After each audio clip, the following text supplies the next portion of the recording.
Muy bien, feliz y bendecida tarde para todos. Quienes habla el licenciado Omar González, profesor e instructor influencer de la cátedra Introducción a la Psicología Educacional, periodo 2024-2. Le damos la más cordial bienvenida en nombre de todas las autoridades de la Universidad Bicentenaria del Agua, la Universidad para la Creatividad y el Emprendimiento.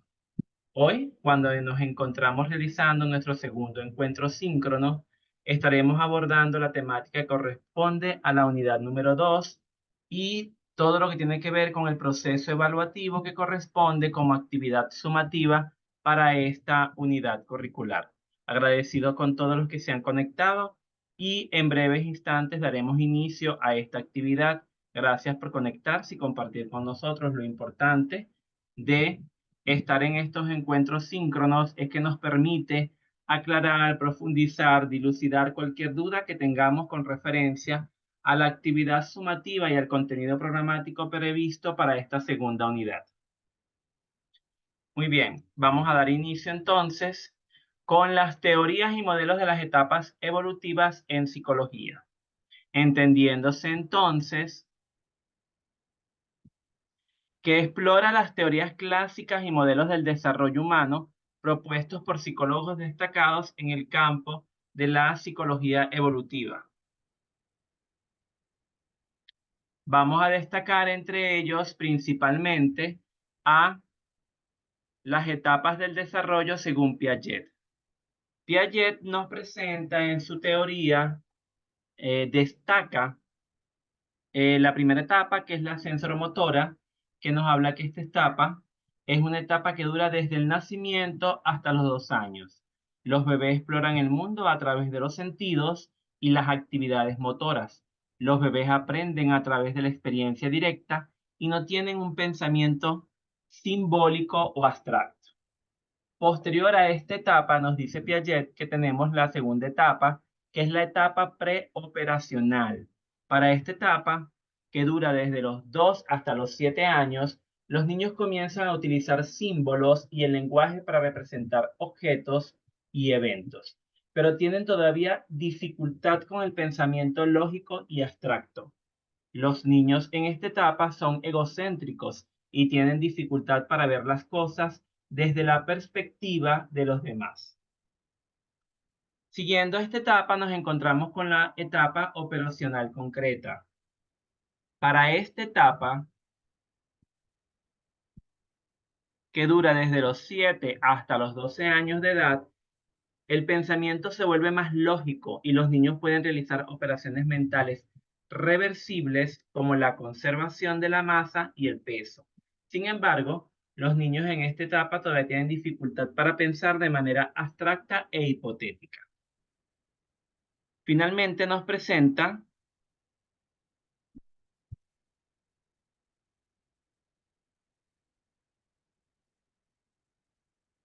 la siguiente etapa, que es la etapa de operaciones formales. En esta etapa, que es la última, que va desde los 12 años en adelante hasta la adultez,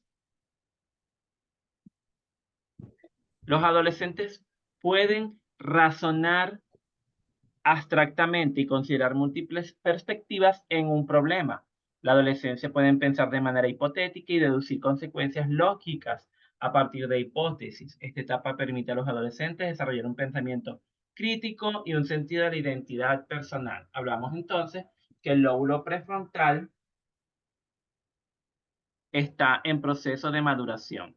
Hola Lirio, buenas tardes, bienvenido.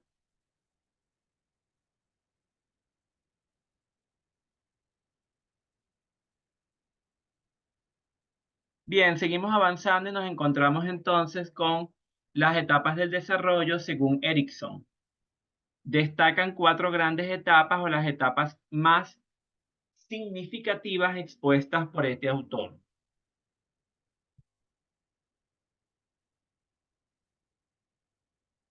Gracias por conectarte, Alirio.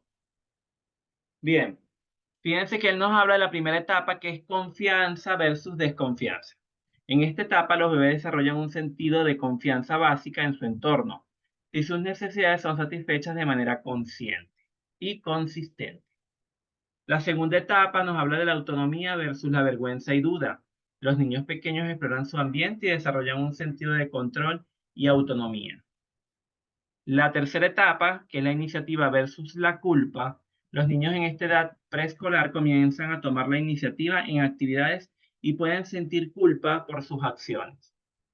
Y tenemos la cuarta etapa, más destacada en la etapa de la infancia, es la etapa de la identidad versus la confusión.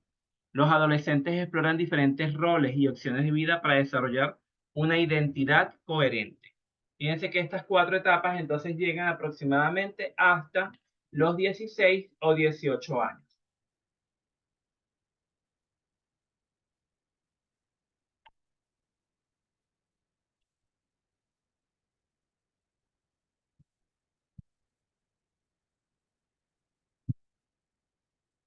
Seguidamente tenemos a Bowlby con las etapas del apego seguro, el apego evitativo y el apego ambivalente. En su teoría señala, por ejemplo, en el apego seguro, los niños se sienten seguros y confían en sus cuidadores para obtener apoyo emocional y seguridad. Tenemos el apoyo o el apego evitativo, donde los niños evitan la cercanía emocional y no muestran angustia, se separan de sus y muestran angustia cuando se separan de sus cuidadores. En el apego ambivalente, los niños sienten ansiedad y muestran resistencia a la separación, pero pueden ser difíciles de consolar. Después tenemos el desarrollo moral de Lawrence Kohlberg, que él nos dice que hay tres elementos fundamentales. El nivel preconvencional, que el comportamiento moral está motivado por la evitación de castigos y la obtención de recompensas. Seguidamente está el nivel convencional, que el comportamiento moral se basa en cumplir con las expectativas sociales y mantener la conformidad del estrato o del colectivo. Y tenemos por último a nivel postconvencional que el comportamiento moral se basa en principios éticos universales y la promoción del bienestar social. Después tenemos a Freud, que nos habla de cuatro etapas aquí bien interesantes, que son las etapas iniciales del desarrollo. Y nos habla, por ejemplo, la etapa oral, que es la boca es la fuente principal de placer y la forma en que los bebés exploran el mundo. Después tenemos la etapa anal, que los niños experimentan placer y control a través de la eliminación y la retención de ese o el control de los esfínteres.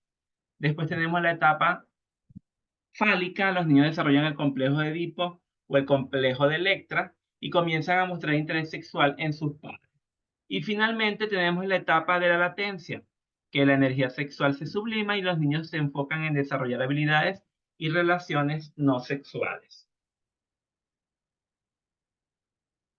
Por otra parte, tenemos la teoría de Vygotsky, que nos habla de tres elementos fundamentales. Primero, la zona de desarrollo próximo. Entonces nos habla que la distancia entre lo que un niño puede hacer solo y lo que puede hacer con la ayuda de un adulto o compañero competente.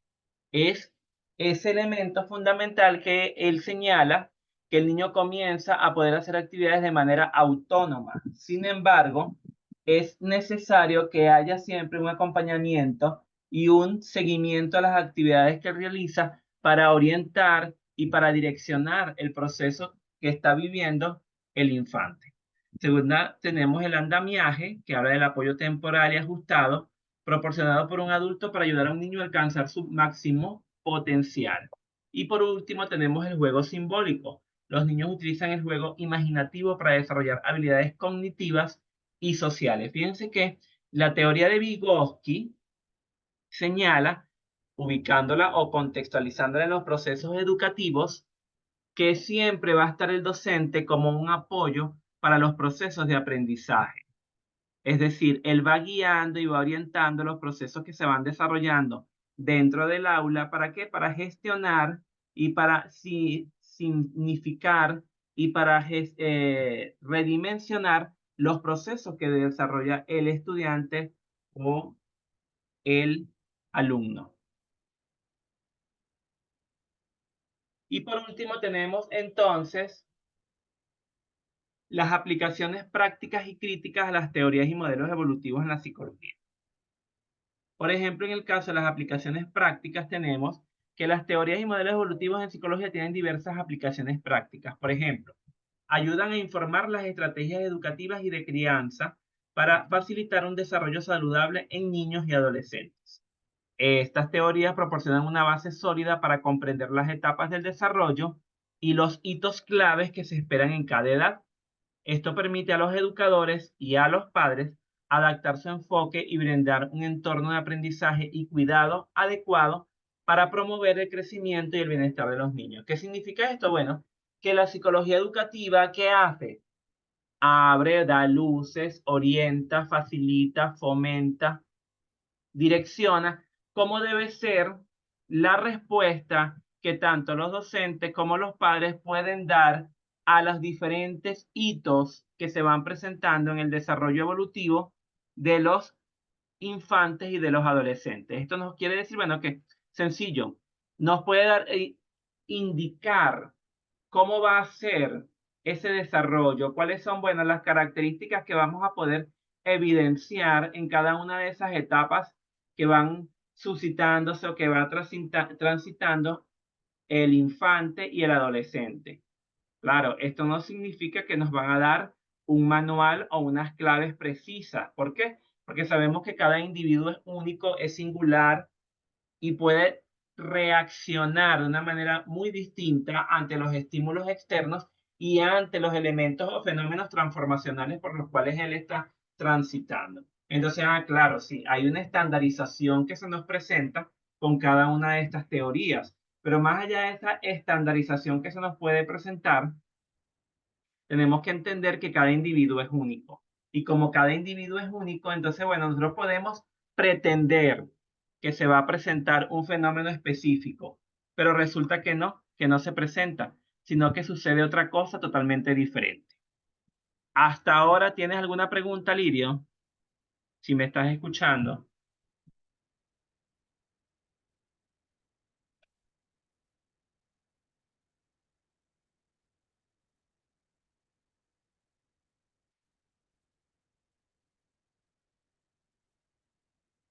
No. Chévere, Lirio, seguimos entonces. Entonces, fíjate, ¿cuáles son las críticas que se generan o se presentan ante este contexto? En cuanto a las críticas a las teorías evolutivas en psicología, algunos argumentos que pueden ser demasiado simples y no tener en cuenta la diversidad cultural y contextual. Estas teorías a menudo se basan en muestras limitadas de poblaciones específicas y pueden no reflejar completamente la complejidad y variabilidad del desarrollo humano en diferentes contextos socioculturales. Además, algunas críticas señalan que estas teorías pueden generalizar en exceso y no considerar las diferencias individuales en el desarrollo, lo que puede llevar a estereotipos y a prejuicios. Bueno, es lo que conversábamos previamente. Si bien es cierto que están estandarizadas, bueno, cada psicólogo o cada psicólogo educativo, cada psicólogo educacional, se va a enfrentar a contextos, a situaciones y a realidades muy particulares. Y desde su pericia, desde su conocimiento, desde su experiencia previa y desde su análisis del contexto en el cual está situado, bueno, él va a determinar cuáles de las teorías que brevemente se presentaron se ajustan más o pueden dar una mejor respuesta a la situación con la cual él está enfrentándose.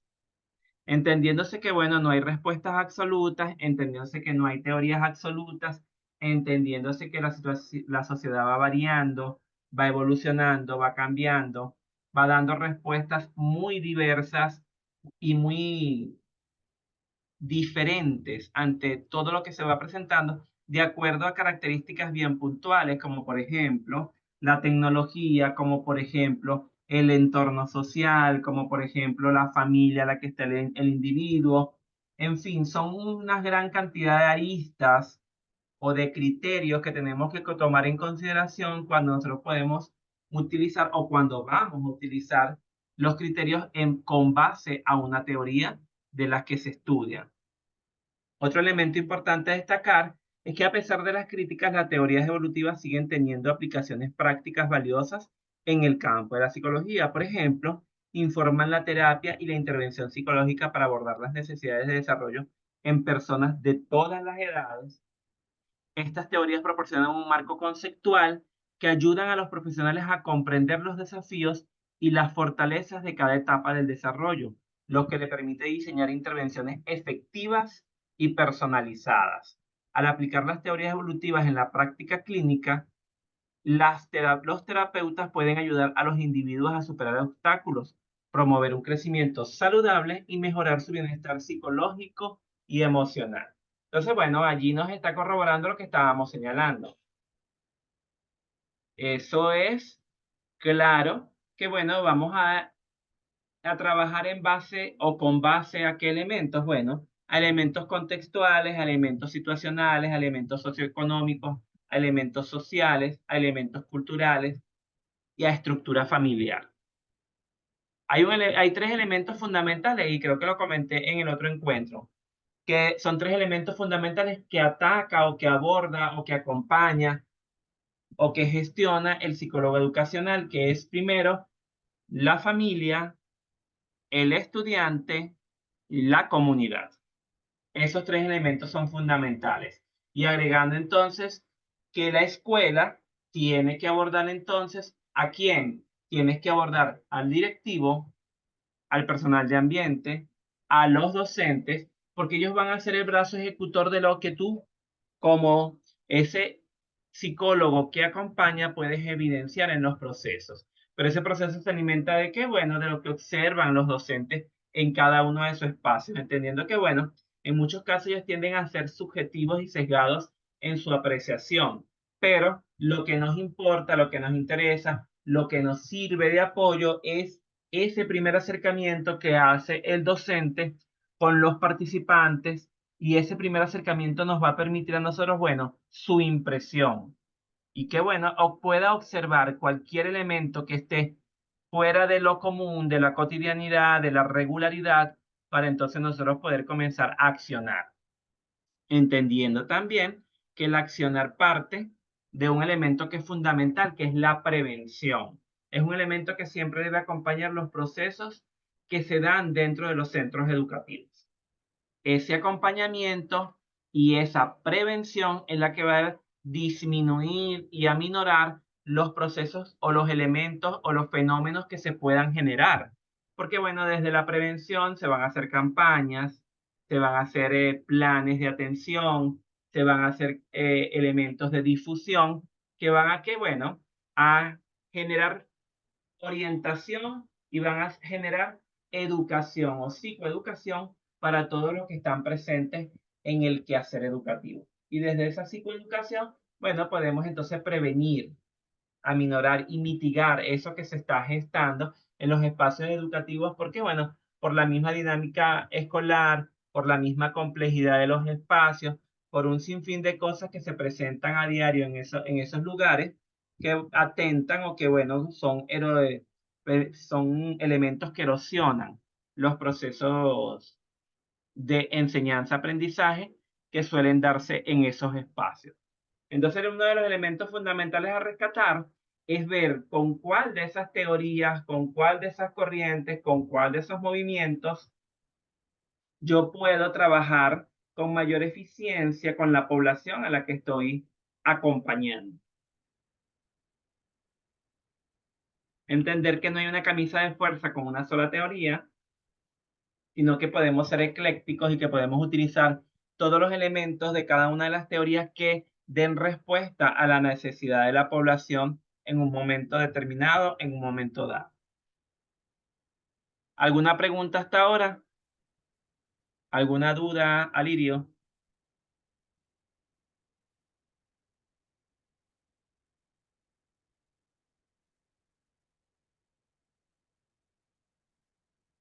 No, profe. Ok, excelente. Bien, grosso modo ese es el contenido que está presente en la segunda unidad. ¿Qué es importante? Bueno, como les digo siempre, hacer la revisión teórica, verificar los elementos propuestos como unidad curricular, como unidades de aprendizaje, y aunado a eso, ideal, verificar toda la teoría y la referencia bibliográfica que se nos recomienda, porque para profundizar, para ampliar, para hacer actividades de correlación, y también es importante a ser organizadores gráficos que nos permitan que fijar todos esos elementos que están allí presentes, poder hacer un análisis más crítico, poder asumir una postura ante todos los elementos que están allí presentes, poder hacer un proceso de metacognición que mejore los procesos de adquisición de saberes de los participantes. Ahora bien,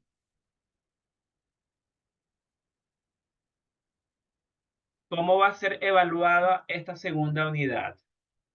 Nos dice que la valoración será a través de un cuadro comparativo. Ahora, ¿cuáles son los elementos que debe tener presente este cuadro comparativo? Nos dice las instrucciones, los recursos de aprendizaje, que debe describir en un cuadro comparativo los principales representantes de los modelos de las etapas evolutivas de la psicología educativa. Esta asignación consiste en elaborar una comparación de los siguientes tópicos: teorías y modelos de las etapas evolutivas que se aplican en el proceso de enseñanza-aprendizaje. Allí tenemos 9 autores, comenzando desde Piaget, terminando por Peirce, y la comparación debe atender a los siguientes parámetros. Primero, la definición, las características, las ventajas y desventajas de cada uno de esos modelos. Adicional al cuadro comparativo, debes redactar una síntesis reflexiva máximo de una cuartilla, donde se explique el recurso elaborado de manera general y las referencias consultadas, obviamente, según el manual de la Universidad Bicentenaria de Aragua. También se te está presentando o se les está presentando un material con un enlace donde hay una profundización del contenido de esta unidad. ¿Cómo lo vamos a hacer? Bueno,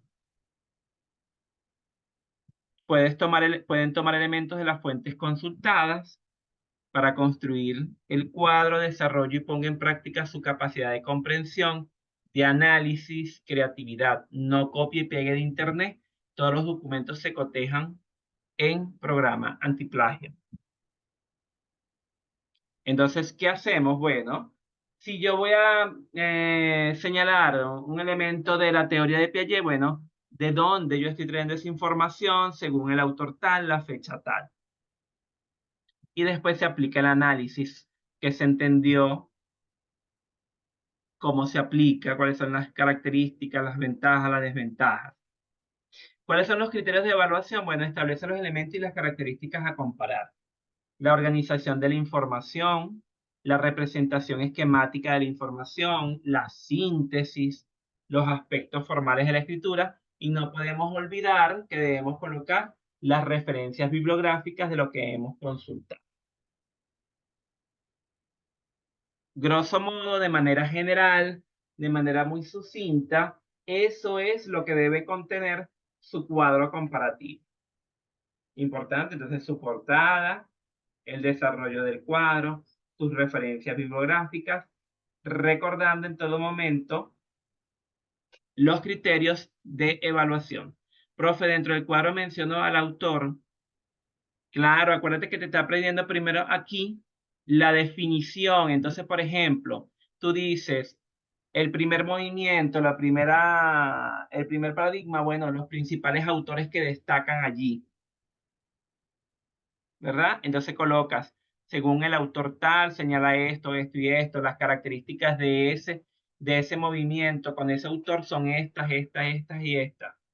¿Cuáles son las ventajas y desventajas que presenta para el proceso educativo esta teoría? No, dentro del cuadro lo vas a ir señalando.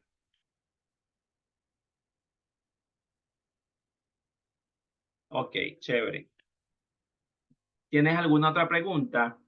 Recuerda que esta semana es la semana 5, ya se hizo corrección del trabajo número 1 y ustedes tienen que entregar para la próxima semana, que es la semana 6, esta segunda actividad sumativa.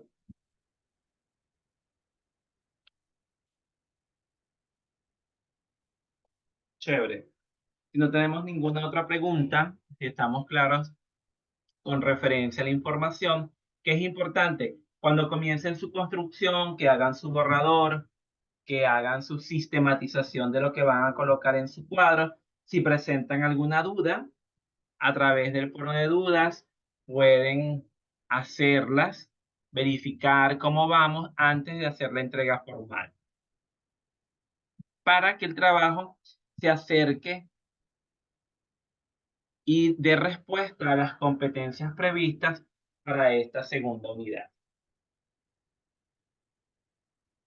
Bien, si no hay ninguna otra duda, damos entonces por concluido este segundo encuentro síncrono. Gracias por conectarse. Espero que tengan una feliz tarde y nos mantenemos en contacto a través del foro de dudas de la Universidad Bicentenario de Aragua, la Universidad de la Creatividad y el Emprendimiento. Feliz tarde para los que están conectados y gracias por su compromiso, dedicación y por estar aquí en la universidad. Tengo por aquí esta lámina. Gracias por ser y estar siendo parte de la Universidad Bicentenaria de Aragua. Feliz tarde, hasta luego.